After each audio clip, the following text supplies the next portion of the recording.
Hi, well, in this video we're going to change the subject, so we're not going to talk about knives or blades that we saw in the last video, but we're going to talk about guns.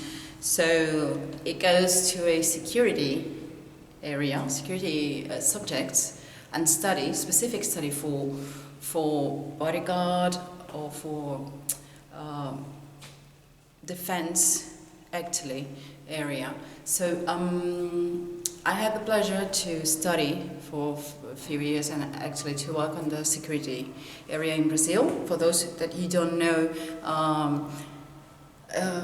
there were also work on protecting Japanese people, Japanese men from great companies that were traveling or going to Brazil, so they need like bodyguarding. So they used to protect those important persons. The techniques that come from the kurai, that's the part that I'm talking about. Many years of study to work on that area actually. So I remember that when I started, the first thing they told me was that I should forget everything that I have learned from the classic study from Japanese arts, because it's a completely different path. The application of those techniques has another perspective in a way of speaking. So some of them we are going to see today. I'm going to show you some fast techniques, but also we're going to discuss it with details in a more slowly velocity, so you'll be able to see what I'm talking about. But besides all of this, I must say that you have to anticipate the situation. That's the most important part.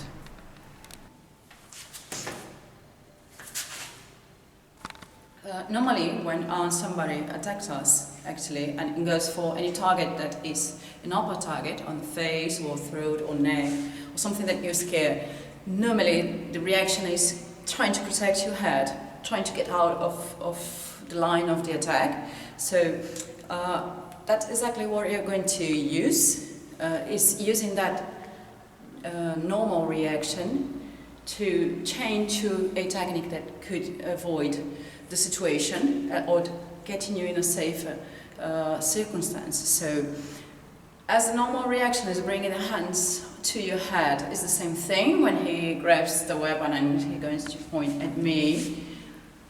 You're going to do this to try to protect, so that's exactly what you're going to do. But at the same time that you do this, you're going to grab the arm, and the other hand, the left hand, goes for the weapon itself.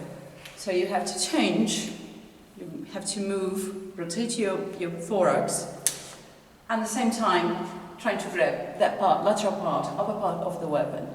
So by doing this, normally if the finger is here, when we turn around it will fracture the finger, and that's a very interesting thing to do. For safety, he's not going to let his finger on the weapon, because when we grab, we're going to turn outside and down. So we have here the three areas of the wrist, elbow and shoulder line. This for here, if him try to hold the weapon is very hard because of the angle. It's a very violent twist that you do. It's easy for you to get the weapon out of his hand.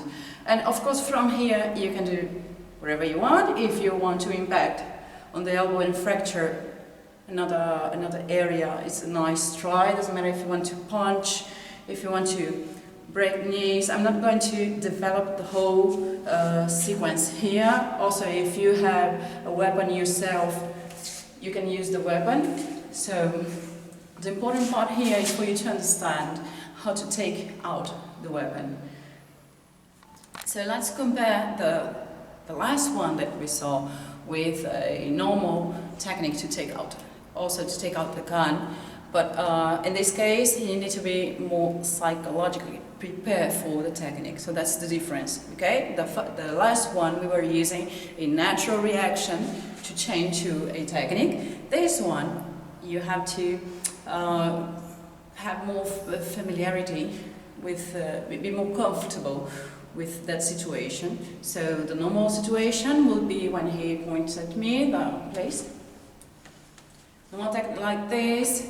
Also the finger will be here. We will also be working with fracturing the finger, okay? Although it's like this for his safety. So the normal one will be from here we have to get out of the line, and that must use a surprise element, of course, because the velocity of shooting a gun and the velocity that you move cannot be far away from reality. Okay, so that's the surprise element of the reaction that you have in your favor. So you have to get out of the line.